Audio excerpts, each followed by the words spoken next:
you saw Ben-Gvir. Oh yeah, that was okay. Yeah, I probably should have. My bad. I should have led with that. Yeah, no, yeah, I love that So, story. I love that video. Oh my God. yeah. So, well, that video that you saw, that was not when we met Ben-Gvir, actually, because all the 500 members of the Global Samud Flotilla were in that prisoner position in this fenced-in area at the port.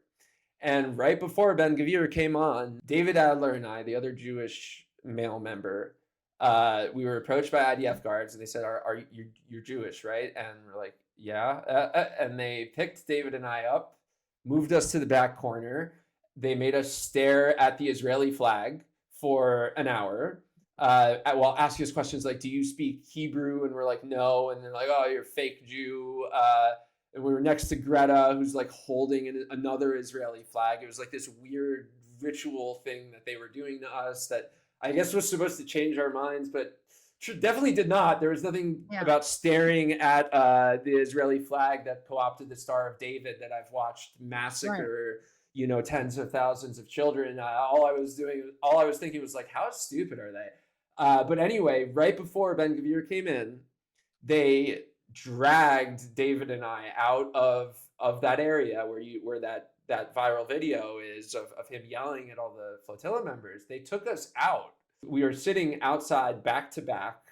And then we see Ben-Gvir walking over with his posse of like 40 IDF soldiers. And we're just kind of like physically seeing Ben-Gvir was our wake up of like, oh, we didn't think that Ben-Gvir, he had been taunting us for a month with like, they're going to be treated like terrorists and stuff. Yeah. But it was our impression that we had kind of won this PR battle that had led to Ben-Gvir not getting his way. So us seeing him walk in, first of all, we're like, why the hell are we outside? Are they about to like kill everyone else? But second of all, we were like, wow, Ben-Gvir really won. Like, we're getting the Ben-Gvir proposed treatment, which was horrifying to think about. And then after he did his little camera op, like yelling at everyone, calling them terrorists, that only lasted 10 seconds because people started yelling at him. They then took David Adler and chanting like "Free Palestine." Oh yeah, Yasmine Acar. I might be pronouncing her last name wrong. The steering committee member, like she was the one who immediately started yelling at him, and I watched her be dragged out with an insane level of physical violence, while she still, much to her credit, was still screaming at the top of her lungs through this violence. But right after that, they took David Adler and I, sat us down first in the processing facility, and had Ben-Gvir come up to each of us individually with cameras and like yell at us about how we're terrorists and traitors. And I think our reactions were so negative that they chose not to release the when I got out, my first assumption was like there was going to be this viral video of Ben-Gvir yelling at me, and it just doesn't exist. And I think that's so funny because it just, you should ask for that video. Israel, if you're watching this, please release it. I would love it for my content. It was such an honor to be called a terrorist by someone who I think in history will be reflected as one of the world's largest terrorists in human history. So thank you, Ben-Gvir, and thank you, Israel. But yeah, that was the first marker of like, oh, we're fucked. And the second marker was when half of the people were released, and then when Greg Stoker was released and we weren't.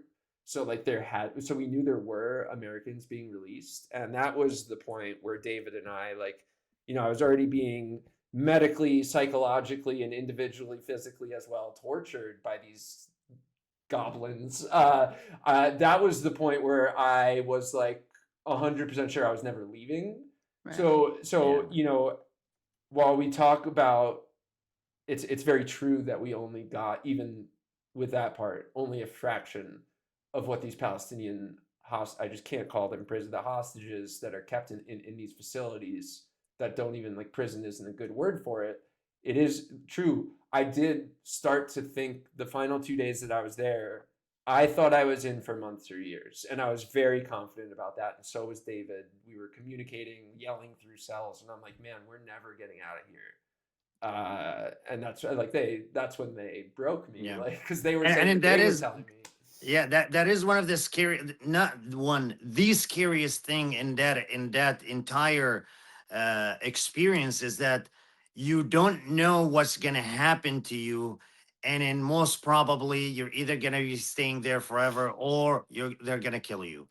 And that is what every Palestinian, Katie, what every Palestinian goes into that jail. At least we had this glimpse of hope that us, because we're Americans, that we might come home.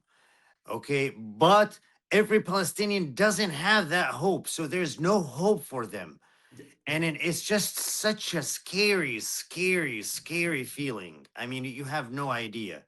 And then to piggyback on that story that he mentioned, like towards the end when they took us into the Eilat, they drove us, like the last day they drove us into Eilat, and then people were chanting. I was like, we're gonna kill you and all of that, and then I was like this and then smiling and all of the big smiles, and they hated that smile and they shoved me, and then like the police officer shoved me outside, and then until I saw the airplane, the Turkish airplane, I said, this is great. But before that, just before they released me from the bus, we were chanting the whole entire time, free Palestine and all of that. And then I was like super like happy and then like disruptive.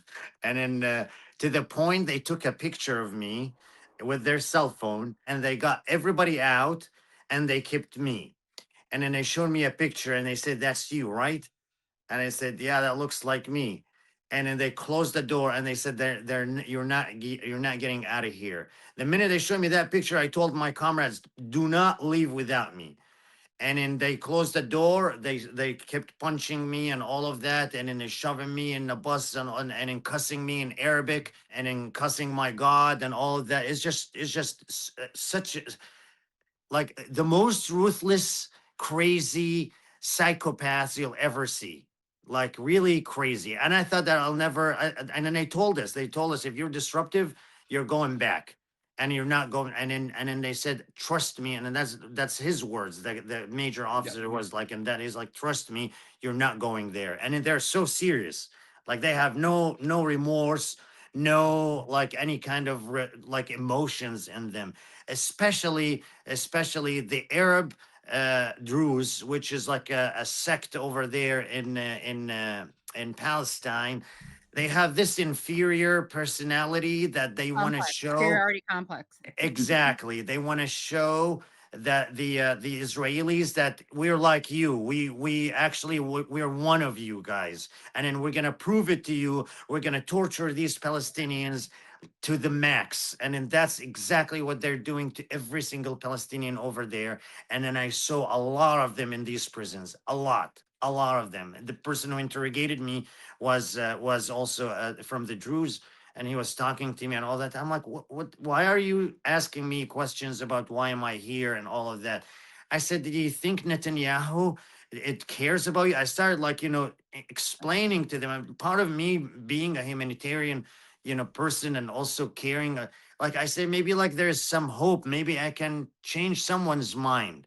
And I explained to him how Netanyahu is only there for his own benefit and his own, like agenda, and he doesn't want to go to jail otherwise, and then he wants to stay in power because of that, and he doesn't want peace. Look what they're doing to Lebanon, look what they're doing to Iran, look at creating wars everywhere.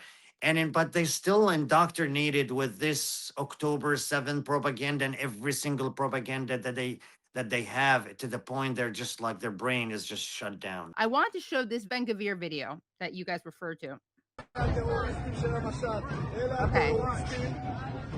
I very frequently browse like the Israel Reddit section to see like what maniacal things they're talking about, and it was a very successful news push that we had no aid on our boats, despite so come to help the police. I think he's saying like come to help. We came to help Hamas, and so they ran with and successfully got out to their Zionist believers that we came with no aid, despite almost everyone from every boat had videos of us walking through all of our aid.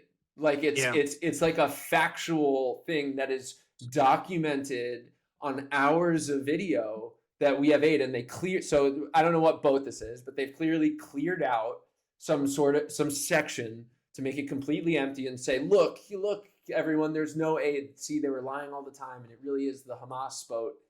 because, you know, like leading up to them bombing our boats 2 different times, they were referring to us as Hamas.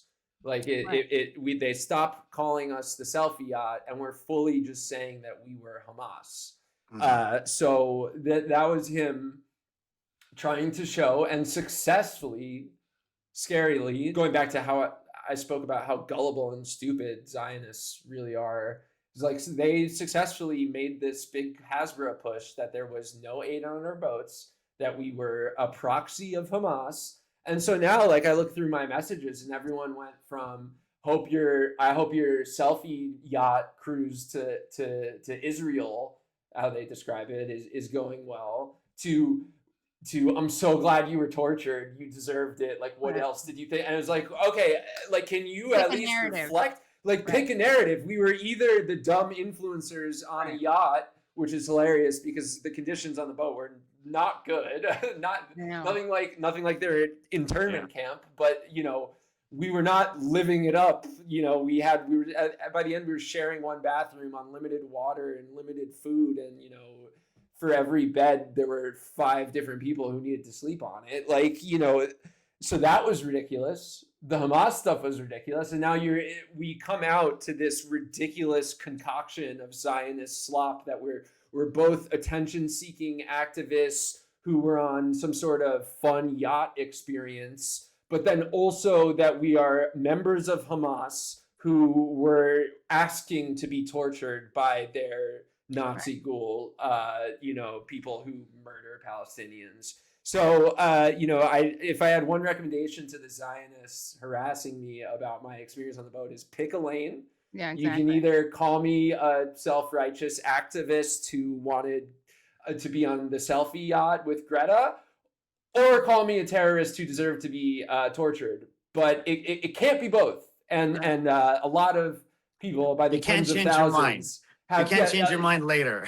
Yes, so you know, and if you do change your mind, at least reflect on, because everyone seems to go through this process. At least reflect on that. Well, that's what I was saying earlier. I said something about like how dumb some bits our statement was. I was like, at least it debunks the stereotype that we're smart, that Jews are smarter than everyone else. That's they did the same thing to us. Like, we had videos posted on our Instagram. Everybody, all of us, posted it. Me organizing medications, me with other doctors over there, and then posting it everywhere. And still, when they interrogated me, it's like, you know, we didn't see any medications. I'm like, I brought 2 bags. Me, Dhiaa, brought 2 bags. And then the same thing, like, you know, oh yeah, but not everybody with you was had a good intention. Some of them had bad intentions, basically Hamas. So like, you know, they specifically asked me if I was associated with Hamas.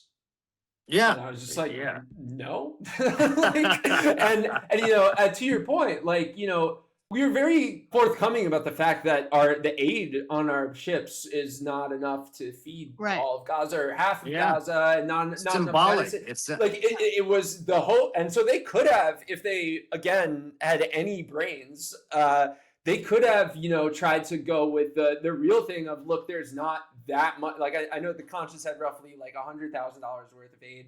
We had a lot of aid, but not a consequential amount that would save all of Gaza or anything. And they could have tried that, but instead they went with the full-on lie.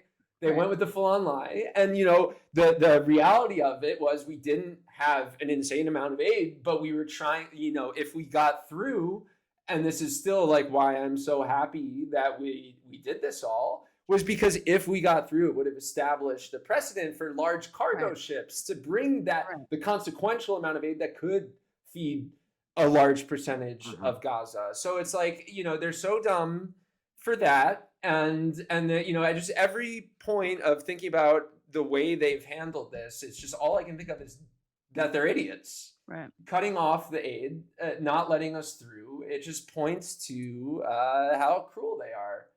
And then, you know, calling us Hamas and thinking the world is going to believe that this large group, this diverse group of people from 47 countries from different backgrounds, whether it be doctors and Palestinians, which you are both, Dr. Daoud, or just like everyday humanitarians or politicians, that we're all Hamas.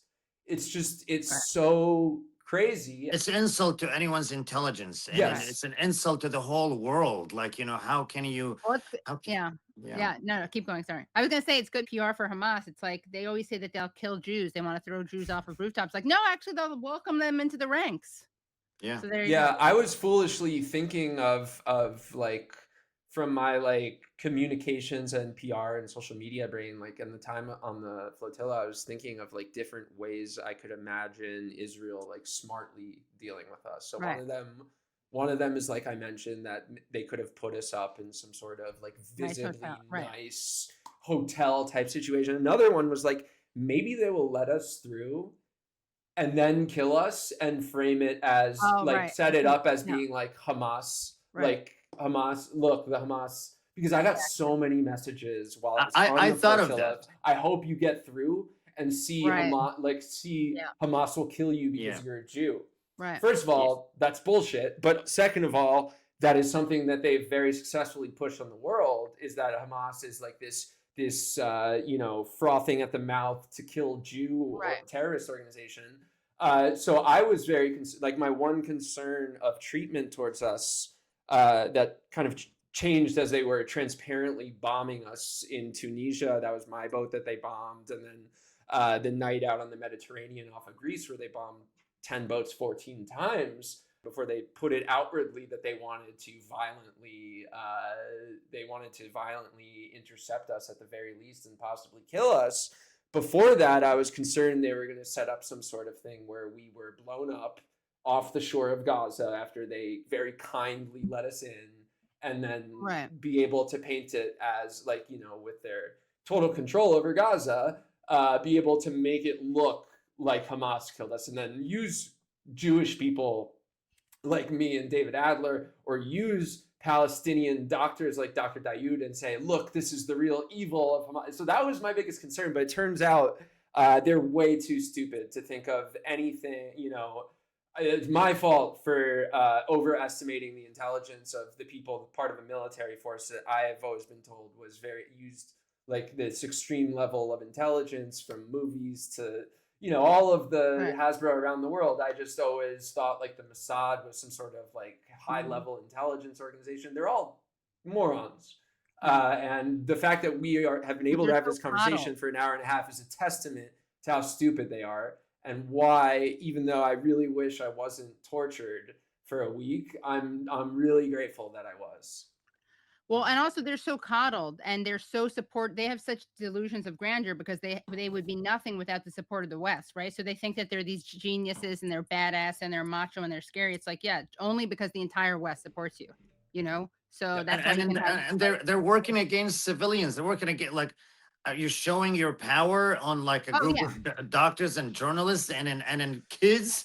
You're killing kids, and that you think that you're an army against kids, and then you think that this is what you're doing. Like, you're right now, you're so strong.